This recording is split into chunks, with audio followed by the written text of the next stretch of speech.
Good evening friends. आज हम लोग देख लेते हैं कुछ लॉज हैं। जैसे एक है हमारा क्रम विनिमय नियम है ना। क्रम विनिमय नियम है ना। विनिमय नियम ये इसका क्या अर्थ है ना।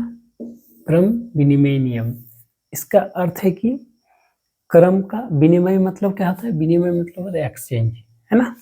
तो हम यदि क्रम को एक्सचेंज कर दें तो क्या होगा। जैसे 3 गुना 3 जोड़ 2। तो देखिए इसमें दो प्रकार का क्रम विनिमय नियम होता है। एक जोड़ का, इसमें जोड़ का लिख लीजिए, जोड़ का क्रम विनिमय नियम है ना।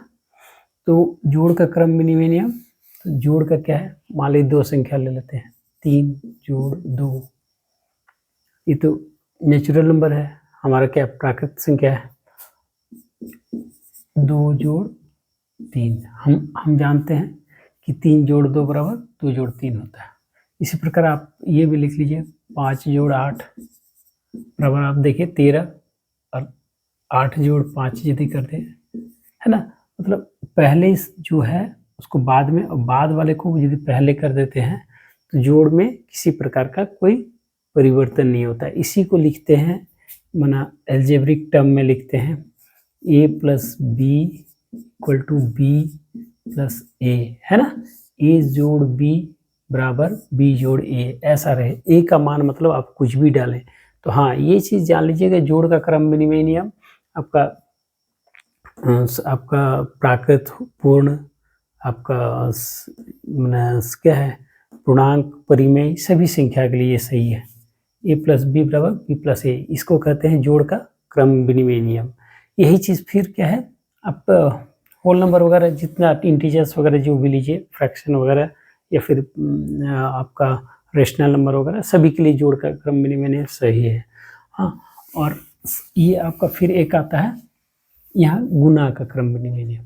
अब घटाव का देख लेते हैं। घटाव का क्या होगा, क्या 3 - 2 बराबर 2 - 3 होगा, नहीं होगा। 3 - 2 बराबर हमारा क्या आ रहा है परिणाम 1, और 2 - 3 बराबर -1, है ना।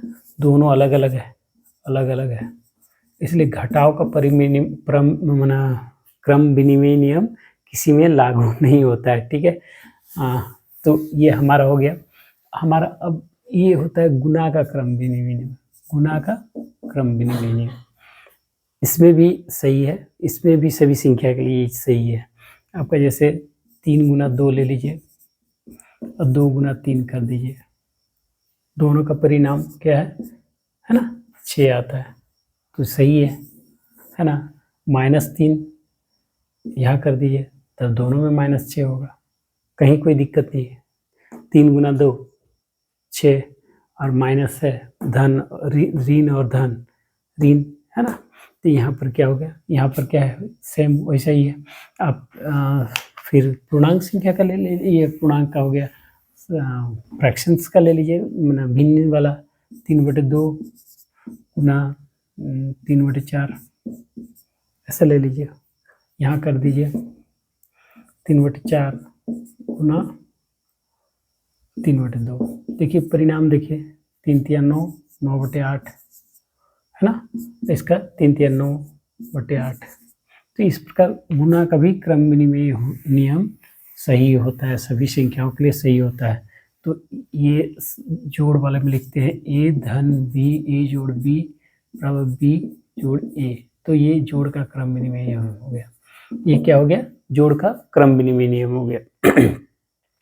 गुना का क्रम विनिमय नियम है a गुना b बराबर b गुना a, ये आपका क्रम विनिमय नियम हो गया।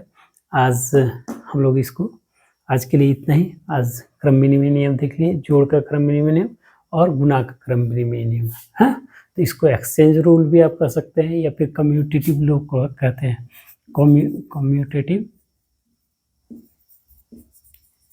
लॉ अंग्रेजी में कहते हैं, या एक्सचेंज रूल भी कह सकते हैं, ठीक है। एक्सचेंज कर लेते हैं। तो इस प्रकार से आज का क्लास इतना ही। कल नेक्स्ट क्लास में थोड़ा और 1-2 है छूटा हुआ, उसके बाद फिर हम लोग आ जाएंगे क्वेश्चन आंसर पे। तो आज के लिए बाय, कल देखते हैं, ठीक।